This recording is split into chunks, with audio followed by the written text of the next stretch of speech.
Hi hello welcome to our channel. నేను మిశ్రీ. ఈరోజు మనం చెప్పుకోబోయే కథ ప్రేమ సంఘర్షణ పార్ట్ 13. కథలోకి వెళ్ళే ముందు వీడియోని లైక్ చేసి హైప్ చేయడం మర్చిపోకండి ఫ్రెండ్స్. ఇక మీరు కూడా నాతో పాటు కథలోకి వచ్చేయండి. అలాగే ఈ కథని మీ స్నేహితులకు కూడా షేర్ చేయడం మర్చిపోకండి. కృష్ణ అన్నయ్య చంద్రిక వదనతో పాటు కొన్ని రోజులు శెట్టిగారింట్లో ఉన్నారు. మరీ పాత పూరి గుడిసెలో వదన ఇబ్బంది అవుతుందని శెట్టిగారింట్లోనే కలిసి ఉన్నారు. మన ఇంటి దగ్గర నుంచి దూరం కదా, నేను తక్కువగా వెళ్ళేదాన్ని. అదీ కాక అన్నయ్య వదిన రోజు టౌన్కి వెళ్ళి సాయంత్రం ఇంటికి వచ్చేవారు. వదిన కూడా బాగా చదువుకునేది. అలా రోజులు గడుస్తున్నాయి. అనుకోని ఉపద్రవం వచ్చి పడింది. వదిన చాలా కష్టాలు పడింది. దేవుడికి కూడా జాలి లేదు. భరిస్తున్నారు కదా అని ఇంకా కష్టాలు పెడుతూనే ఉంటాడు. మా వదిన పరిస్థితి అంతే. సుభద్ర కంటిలో నుండి సన్నగా నీరు రెప్పలు దాటి బయటికి దుముకుమింది. ఆ మాటలు చెప్తుండగానే, ఏమైందమ్మా? కంగారుగా అడిగాడు నందు. చీర కొంగుతో కళ్ళు తుడుచుకొని చెప్పడం మొదలుపెట్టింది సుభద్ర. మౌనంగా సుభద్ర చెప్పేది వినసాగింది రాగమాలిక. మనం కూడా వినేద్దాం రండి. భోజనం చేశాక చంద్రిక, రేవంత్, కృష్ణ అలా కూర్చున్నారు. పుస్తకంలో లెక్కలు చూసుకుంటున్నాడు రేవంత్. కృష్ణ పాఠ్య పుస్తకాలు తిరిగేసుకుంటుంది చంద్రిక. అన్నయ్య, సుభద్ర వచ్చింది. రారా సుభద్ర, భోజనం చేద్దుగనరా అని చంద్రిక చేతిలో ఉన్న పుస్తకాలు పక్కన పెట్టి పిలిచింది. నేను చేసే వచ్చాను వదినా అని అంది చంద్రిక పక్కన కూర్చుంటూ. ఏమైంది సుభద్ర, అలా ఉన్నావేంటి అని రేవంత్ కృష్ణ అడిగాడు. అన్నయ్య, అది మరి అదేంటంటే అని నసిగింది. పెళ్లి చూపులు ఏమైనా జరిగాయా, లేక పెళ్లి నిశ్చయమైందా? నవ్వుతూ అడిగింది చంద్రిక. ఇద్దరు ఆశ్చర్యంగా చూశారు చంద్రికని. అవును వదినా అని సుభద్ర సిగ్గుపడుతూ అంది. అంత ఖచ్చితంగా ఎలా మాట్లాడగలిగావు అని ఆశ్చర్యం పోలేదు రేవంత్ కృష్ణలో. ఏముందండి, పెళ్ళంటే ఆడపిల్ల ముఖంలో అదో రకమైన అందమైన సిగ్గు తొనికిసలాడుతుంది. ఇప్పుడు సుభద్ర ముఖంలో అదే కనిపిస్తోంది నాకు అని మరోసారి నవ్వింది చంద్రిక. రేవంత్ కృష్ణ కూడా నవ్వాడు. రేవంత్ కృష్ణ ముఖం లిప్తకాలం పాటు బాధగా మారింది. అది చంద్రిక చూపు దాటిపోలేదు. ఆ నిర్లిప్తత తన గురించని అర్థమై తను పర్వాలేదన్నట్టు కళ్ళార్పింది. అతను తన వైపు చూస్తున్నప్పుడు, ఇంతకీ పెళ్లి నీకు ఇష్టమేనా అని అడిగాడు రేవంత్. తలదించుకొని చెప్పింది. ఒకరినొకరు చూసుకుని నవ్వుకున్నారు రేవంత్ చంద్రికలు. ఎవరు?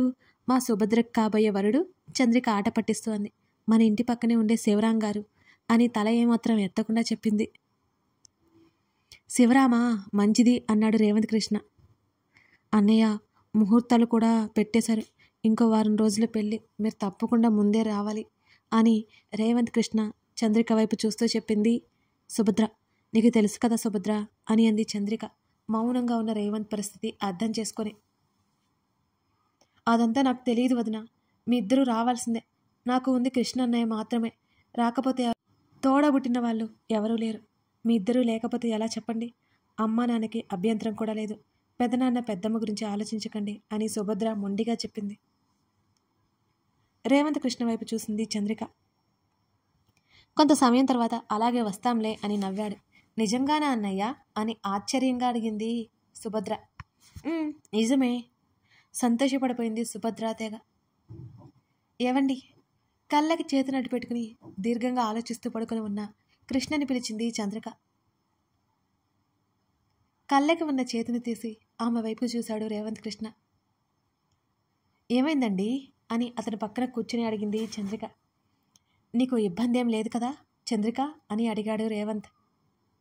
దేనికండి? ఆమె అయోమయంగా చూసింది. సుభద్ర పెళ్లి రేపే కదా, అక్క నిన్ను ఎవరైనా మాట తెలితే నా వల్ల కాదు, వెళ్ళాలా వద్దా అని ఆలోచిస్తున్నాను. అదేంటండి అలా అంటారు? ఇప్పటికే సుభద్ర 2 సార్లు కబురు పంపింది. వెళ్ళకపోతే బాధపడుతుంది. ఇక నా సంగతి అంటారా? మీరు పక్కన ఉండడా నాకేం భయం, బాధ లేవు. మన వాళ్ళందరినీ కనీసం దగ్గర నుంచి చూస్తాను. చివరి మాటలు చెప్పేటప్పుడు ఆమె గొంతు వణికింది.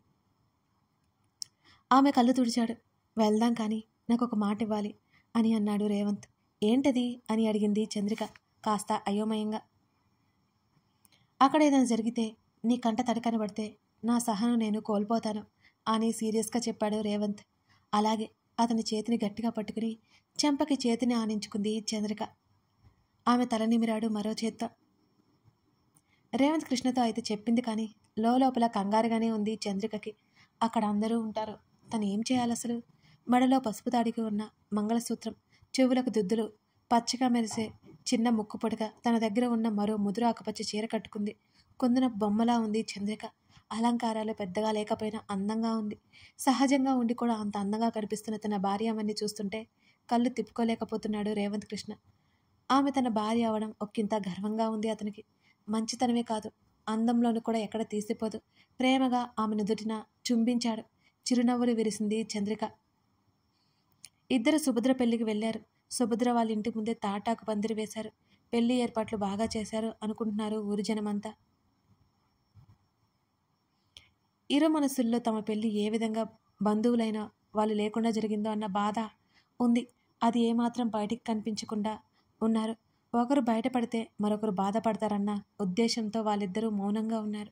సుభద్ర అమ్మా నాన్న ఆప్యాయంగా ఆహ్వానించారు చంద్రిక రేవంత్ కృష్ణలిద్దరినీ.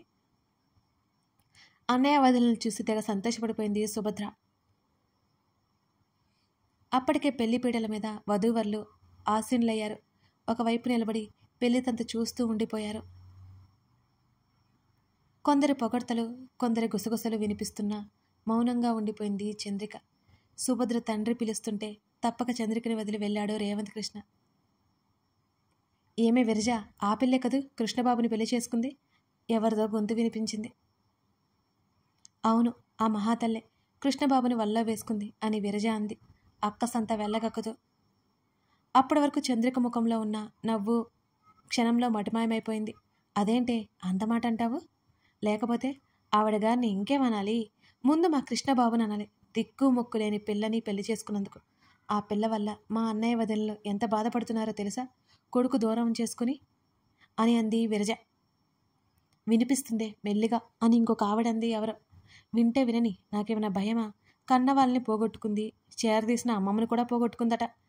ఎంత దరిద్రపు జాతకమో తెలియట్లేదా? రేపో మాపో మా కృష్ణబాబుకి ఏమవుతుందో ఈ దరిద్రం వల్ల అని అంది విరజ. అత్తయ్య, గర్జించాడు రేవంత్ కృష్ణ. ఒక్కసారిగా అక్కడ వాతావరణం అంతా గంభీరంగా మారిపోయింది. అందరి దృష్టి వీళ్ల వైపుకి ఉందిగా. కృష్ణ గొంతు విని జానకమ్మ పరుగున వచ్చింది వాళ్ళ దగ్గరికి. కృష్ణను చూసి గుటకలు వేసింది విరజ. అది కృష్ణబాబు. నీళ్లు నమిలింది విరజ. పెద్దదానివి, నాన్నగారి తోబుట్టు అని ఊరుకుంటున్నాను. ఇంకొకసారి మాట తొలితే బాగుండదు చెప్తున్నా. నువ్వన్నట్టు నా భార్య దరిద్రం కాదు, అదృష్టం. అర్థమవుతుందా? అదృష్టం. అంత అర్థం చేసుకునే భార్య నాకు లభించడం అదృష్టం. ఇంకేంటి? ఇంకా గట్టిగానే సమాధానం చెప్పగలను. పెళ్లి పీటల మీద నా చెల్లి బాధపడుతుందని ఇంతటితో ఆగిపోతున్నాను. వెళ్ళొస్తాను. కాదు వెళ్తాను బాబాయ్ అని చంద్రిక చేతిని పట్టుకుని సుభద్ర వైపు ఒకసారి చూసి ముందుకు నడిచాడు రేవంత్ కృష్ణ. రఘురామయ్య, జానకమ్మ ఉన్నారు ఎదురుగానే. కన్నీళ్లతో జానకమ్మను చూసింది చంద్రిక. ఆవిడ అప్పటికే కన్నీళ్లు తుడుచుకుంటోంది. తల్లిదండ్రులను ఒకసారి చూసి వాళ్ళని దాటి ముందుకు అడుగులు వేశాడు రేవంత్ కృష్ణ తన అర్ధాంగితో పాటుగా.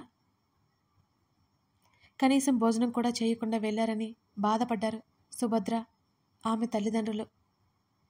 చంద్రికని ఇంటి దగ్గర వదిలి నేను బయటికి వెళ్ళొస్తాను, కొంచెం పనుంది అని రేవంత్ కృష్ణ అన్నాడు. అప్పటికే ఊరిని చీకట్లు కమ్మేశాయి. అతని చేతిని పట్టుకుంది చంద్రిక. మీకిచ్చిన మాట నేను నిలబెట్టుకున్నాను. నిజంగా నాకేం బాధలేదు. రండి, భోజనం చేద్దురు అని అంది చంద్రిక. ఆమెను పరీక్షగా చూశాడు. ఏడ్చినట్టు గుర్తుగా పీక్కిపోయిన ఆమె ముఖం, ఎరుపు వర్ణం సంతరించుకున్న ఆమె కళ్ళు చెబుతున్నాయి ఆమె ఏడ్చిందని. నా ముందు కంటతడి పెట్టకూడదు అని మాత్రమే చెప్పలేదు నేను, నా వెనుక కూడా అని ఇంట్లోకి నడిచాడు రేవంత్ కృష్ణ. నిజంగా నాకేం బాధగా లేదండి అని అంది తడబడుతూ. నీకు అబద్ధం ఆడడం కూడా రాదులే. నేనేం అబద్ధం చెప్పాను ఇప్పుడు? ఆమె కంగారు పడింది. నీదెంత సున్నితమైన మనసో నాకు బాగా తెలుసు. అత్తయ్య మాటలకు నీ మనసు బాగా నొచ్చుకుని ఉంటుంది, నాకు తెలుసు. ఆవిడ ఎప్పుడూ అంతే. నువ్వేం దిగులు పడకు, ఆవిడ మాటలు పట్టించుకోవద్దు సర్ది చెప్పాడు. ఆవిడ మీ అత్తయ్య అని ఆశ్చర్యంగా అడిగింది. సర్లని నేను పెళ్లి చేసుకుని అన్నాను. తన కూతుర్ని కాకుండా నేను పెళ్లి చేసుకున్నాను కదా, అదే ఆవిడ బాధ. ఆ అక్కసంతా వెళ్ళగక్కింది. నిన్నే ఎంచుకుని మాటలంది. అయినా నువ్వేంటి అలా మౌనంగా ఉంటావు? తిరిగి అంటే కదా ఎదుటివారి నోరు మూతపడేది. మనం మౌనంగా ఉంటే ఎన్నైనా అంటారు. మనం ఒక్కసారి తిరగబడితేనే కదా వాళ్ళ నోరు మూసుకుని కూర్చునేది అని కోపంగా అన్నాడు రేవంత్ కృష్ణ. ఇంతకీ సరళ ఎలా ఉంటుంది అని అడిగింది చంద్రిక. అమ్మాయి అనిపించుకున్నావు కదా, నేనింత చెబుతుంటే వదిలేసి సరళ ఎలా ఉందంటే ఎలా ఉంది అని చిరాగ్గా ముఖం పెట్టాడు. చంద్రిక చిన్నగా నవ్వింది. మన వాళ్ళే కదా, ఏం పర్లేదులండి. మీ అత్తయ్య గారి స్థానంలో ఎవరున్నా అంతే అండి, అంతే అంటారు. రండి, ఇప్పటికి ఆలస్యమైంది, భోజనం చేద్దాం కానీ అని అంది చంద్రిక. నన్నింత బాగా అర్థం చేసుకునే అర్ధాంగి లభించడం నిజంగా నా అదృష్టమే అని మనసులో అనుకున్నాడు రేవంత్ కృష్ణ. మాధవ్, రేవంత్ కృష్ణ ఇద్దరు పొలానికి వెళ్లారు. పని వాళ్ళకి పని పురమాయించి ఇద్దరు చెట్టు కింద ఉన్న మంచం మీద కూర్చున్నారు. కొబ్బరి బొండం తెచ్చి ఇచ్చి వెళ్ళాడు ఒక అతను. ఒకటి మాధవ్కి ఇచ్చి తను తీసుకున్నాడు రేవంత్ కృష్ణ. కృష్ణ, పెళ్లి చేసుకోలేదు ఎందుకురా అని అడిగాడు మాధవ్. ఇప్పుడు ఎందుకురా ఆ విషయాలు అన్నాడు కొబ్బరి నీళ్లు తాగుతూ. చంద్రిక దూరం అయ్యేసరికి, నీ వయసు ఎంతరా? 25 ఏళ్ళు. అప్పటి నుంచి ఒంటరిగా గడిపేశావా? ఎలారా, నీకొక తోడు కావాలని అనిపించలేదా అని అడిగాడు మాధవ్. చంద్రిక నా పక్కన లేకపోవచ్చు, కానీ తనతో గడిపిన ప్రతి క్షణం నాకు గుర్తుంది. నా జ్ఞాపకాల్లో తనెప్పుడూ జీవించే ఉంటుంది అని కళ్ళు మూసుకున్నాడు. నేను అలా పొలం చూసొస్తాను. అక్కడి నుంచి లేచి వెళ్ళిపోయాడు మాధవ్. కృష్ణని చూస్తే ఒక్కోసారి ఆశ్చర్యంగా ఉంటుంది మాధవ్కి. అసలు ఇలా ఎలా ప్రేమించగలరు అని. ఇప్పుడు తన ముందు బాధ దాచలేక అసహనానికి లోనవుతాడని పక్కకు వెళ్ళిపోయాడు మాధవ్. చంద్రికతో గడిపిన ప్రతి క్షణం అపురూపమే రేవంత్ కృష్ణకి. ఇప్పుడులోకి వెళ్ళిపోదాం. అంటే ప్రజెంట్, ఫాస్ట్ అలా రన్ అవుతుంటాయండి, ఓకేనా? మీకు వ్యవసాయం చేయడం ఇష్టమా అని అడిగింది చంద్రిక. ఎవరన్నారు అని రేవంత్ కృష్ణ అడిగారు. ఎవరొకరు అన్నారులే, చెప్పండి అని అతన్నే చూస్తూ అంది. అప్పుడప్పుడు చేయడం ఇష్టం అన్నాడు. మీరు? ఇంకా ఆమె ఏదో చెప్పలేపు. అరే, ఇలా కబుర్లతో కాలక్షేపం చేస్తావా ఏంటి?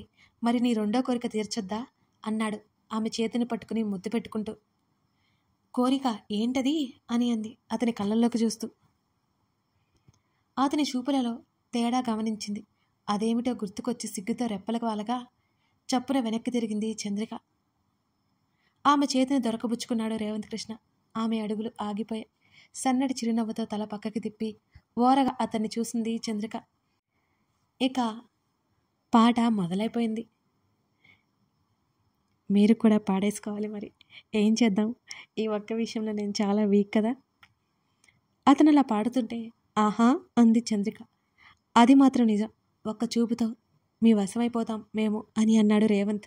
శ్రీవారు కవితా సాధకులే అనుకున్నాను, గాయకులు కూడానా అని అర్థమైపోయిందే కవ్వించినట్టుగా అంది చంద్రిక. శ్రీమతి గారి అందం ఇంతలా ఊరుస్తుంటే కవితలు పాటలు వాటంతట అవే వస్తున్నాయి.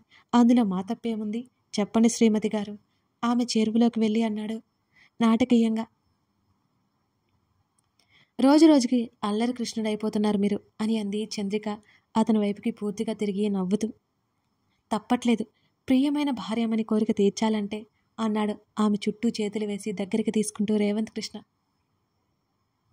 నా కోసమే ఇదంతా, మీకోసం కాదంటారు అని ఉక్రోషంగా అంది చంద్రిక. అరే ఇదేంటి, శ్రీమతి గారి ముఖం ఇంతలా ఎర్రబడింది? బిడియం వల్ల అయితే మాత్రం కాదే, ఇంకెందుకో అన్నాడు ఈసారి ఆమెను కవ్విస్తూ. అలాగే మూతి ముడుచుకుని ఉంది చంద్రిక. శ్రీమతి గారికి కోపం వచ్చినట్టుందే, ఎలా పోగొట్టాలో నాకు బాగా తెలుసులే అని ఆమెను అల్లుకుపోసాగాడు రేవంత్ కృష్ణ. అప్పటి వరకు నటించిన కోపం అతని స్పర్శ తగలగానే చిటికలో మాయమైపోయింది ఆమెలో. అంతకంటే ప్రేమ కథ కొనసాగుతోంది. ఇంత సుమనోహరమైన ప్రేమ జంట ఎందుకు విడిపోయారో త్వరలోనే తెలుస్తుందండి. అయితే రాగమాలిక ఇంకా రేవంత్ కృష్ణకి ఎందుకు విషయం చెప్పట్లేదో అది కూడా తెలుసుకుందాం త్వరలోనే. మాధవ్ ఇప్పుడు రేవంత్ కృష్ణకి చెప్తాడా లేదా చూసేద్దాం. కథ నచ్చితే లైక్ చేసి కామెంట్ చేయడం మర్చిపోకండి. ఇంతకీ ఈ 90s లవ్ స్టోరీ మీకు నచ్చిందని అనుకుంటున్నాను. నచ్చిందా? నచ్చితే చెప్పేయండి. Thank you for watching this video.